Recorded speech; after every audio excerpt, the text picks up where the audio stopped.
Welcome back. Before the break, we were talking to our guest about the problems faced by the community.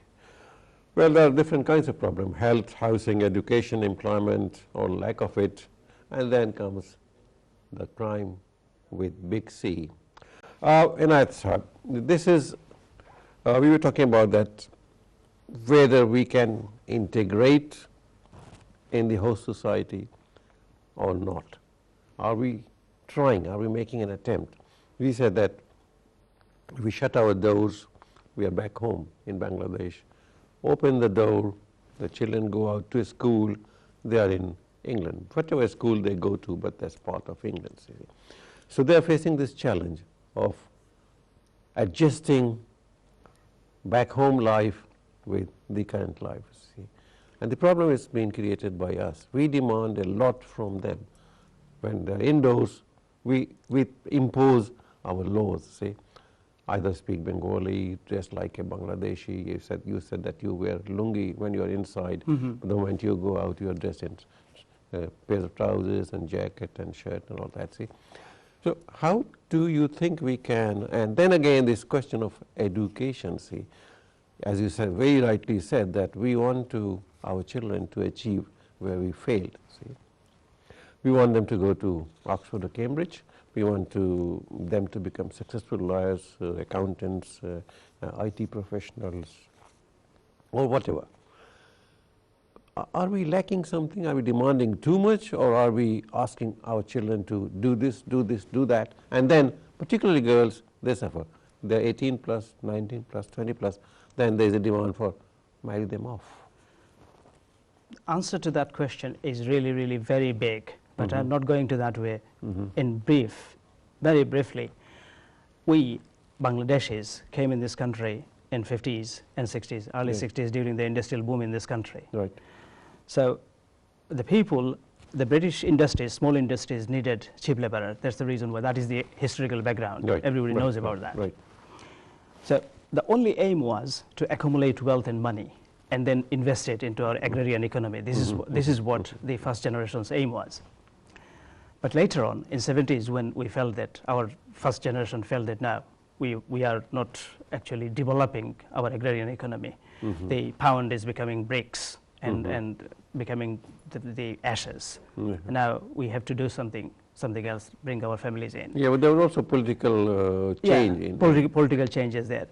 So their aim was to support the families, support the people back there. Right. Still they maintain that. Right. The older people who are not earning but having pensions and having welfare benefits, saving money and sending that to cousins, cousins, sisters, sons, daughters.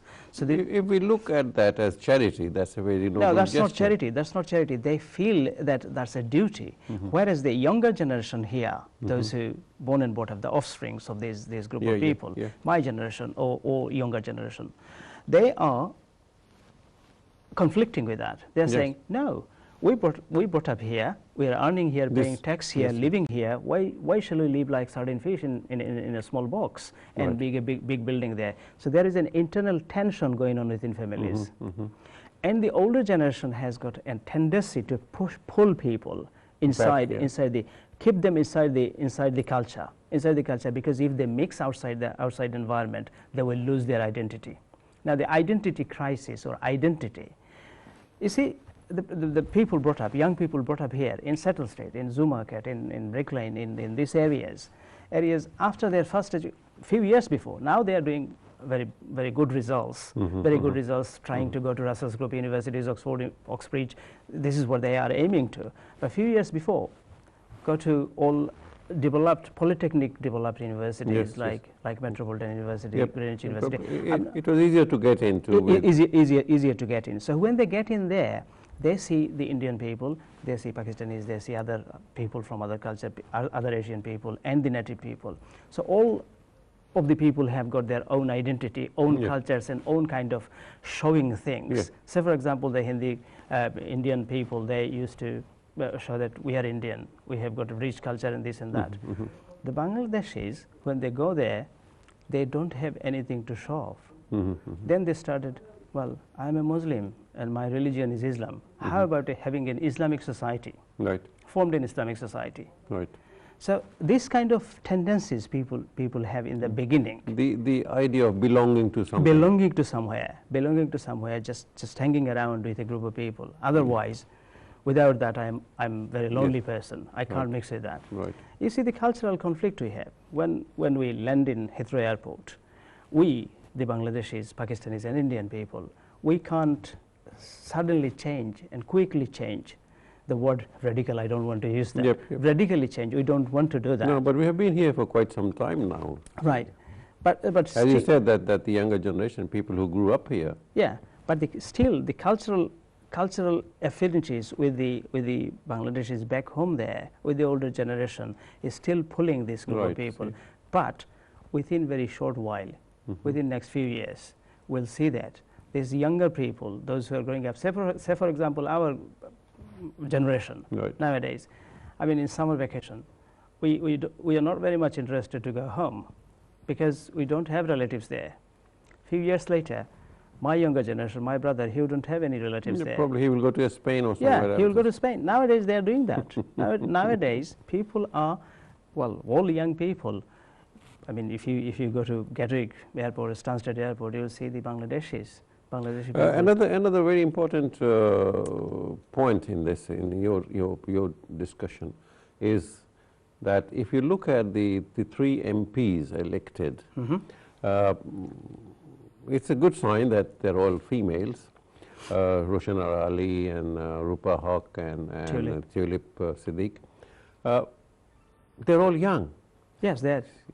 The older generation, none of them, they have gone up to being councillors and some of them mayors, but not beyond that.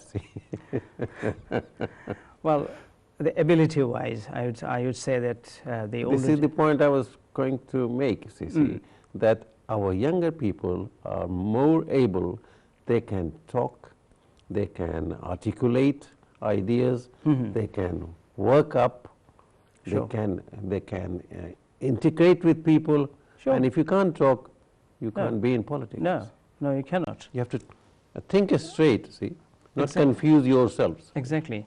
But the strong cultural background of the older generation still pulling these people back. Yes.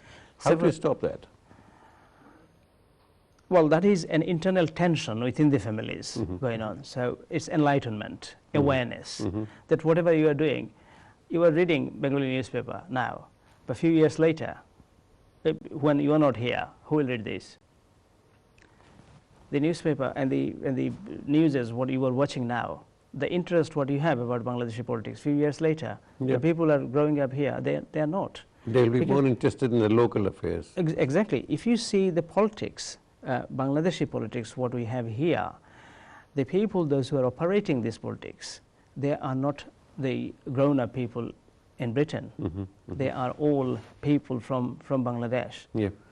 So students and other people, politicians, say for example, they are involved in all Awami League and BNP, and the older generation and my generation, those who went to university in Bangladesh, probably we still have passions. Yep. Some affiliation, some love for our alma mater. You can say so, yeah. That's the reason why we are involved in Bangladeshi politics. But years later, I mean, these people, when they are growing up, they're not interested on Bangladeshi politics at all. They don't know what Bangladeshi politics is. They don't know what Awami League is. Obviously, they are interested in Bangladeshi freedom movement. Right. The younger generation, I mean, many young people, they are very much interested on. The other day, I was reading the Blood Legacy, or the Legacy of Blood. A Legacy of Blood, yes. By Masker and Haas. Yes. I was reading that, and my daughter, she said, "Can I borrow this book?" And she was very politely asking, "Can I borrow that?" Because she knows that I don't allow them to touch my books. But she was very politely asking, requesting me. I said, "Yes, you can. You can read that. Please go, take it." Right? Because she is interested on that. There are young people, younger generation, they are interested on these things. They are interested to know our history, but not the politics. They're not interested in politics at all. So they are interested in this country's politics. So a few years later, automatically they will start. Say for example, a few years before, how many Bangladeshi boys or girls you have seen married to any English girl or man? How many? But nowadays, it's happening. It's happening. It started. It's also a good sign that now Bangladeshi boys and girls are marrying into other communities. Yes. Not just the English boys and girls, but into other communities. Yeah, other communities. Pakistan and in India, Indian subcontinent, Middle Eastern people, they're getting married to Middle Eastern people. They're married to Turkish people, Moroccan people. So many Moroccan families, Moroccan girls and Moroccan It's a good boys. sign in a way that the younger generation, they have not inherited the burden of our bias that we have against other societies. To some people, it is very good. It is a very good trend. To many people, we are opening up. We are opening up, yes. But still, the thing is that the community mumbling or community politics, we call community MPs, community member of parliaments, within the community, who don't have jobs but have jobs to criticize communities. So well, still criticism comes very easy. No, yeah.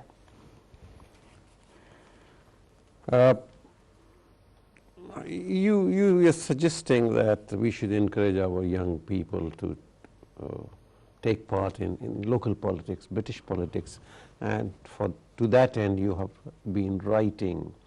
How effective have you found your writing to that end? Right. My writings, the people, those who grow up here, they don't read that. They don't read Bengali. So my writings are for the targeting the people, those who are coming. No, coming from there, not 50 plus, sorry. The people, those who are coming from there now. The recent migrants. Yeah, the students. The students and the people, those who read Bengali and interested in Bangladeshi politics and Bangladeshi community, they read that. Right. So I think, well, I get phone calls and I get criticism and I get comments from people. What I say is that when I write about, say for example, economic conditions, say when I write about the tax rebate or tax, the amount of money what you earn, you don't pay tax, right? So what this tax benefit is helping you, how many bread you can buy, how many breakfast are you getting. So this kind of language I use. I say George Osborne reduces that, but gave me this extra money. This extra money is buying how many breads, how many breakfast for me. So these are the things, this is how I write. So that I see the people find it interesting, some humor in it. So, so this kind of things attract people, I think, but not many people are interested to know who is going to be the leader. With your hindsight and experience, what do you see? Which way our community is going to go and take part in British politics and in other ways of integration? How much we will succeed in, say, 10 years, 12 years' time? I think in 12 years' time, I'm really optimistic about that. In 12 years' time, 10 years' time, we'll see the people, those who are in secondary school now, the enlightened people, those who see what is going on within our community, although there are influences, outside influences, which people call it radicalization. So there are so many other influences there within family pressure, social pressure, peer group pressure, and all these pressures. But people are coming out. So these small group of people coming out are the examples, setting examples to others. Others are attracting to these people. So I think within next 10 years we'll have some more people, not these only three female member of parliaments. Also the role of the media. Yes. It does. I mean, this is not necessarily a success. Somebody is in politics or member of parliament, we can say, well, that is a success. This is, of course, a success, but there are other success areas. We have got doctors. Sure. Success and success and success. And on this very, very positive point, we bring this whole discussion to a conclusion. Thank you very much for being with us and giving us the time. Thank you. Thanks very much. Thank you, viewers, for being with us, and I hope that you have enjoyed the show as much as we have. We need more educated and informed people in the community to succeed, integrate, and go further. Thank you for being with us. As I said before, same time, same channel, next week we meet again with another very distinguished guest. Thank you. In the meantime, take care.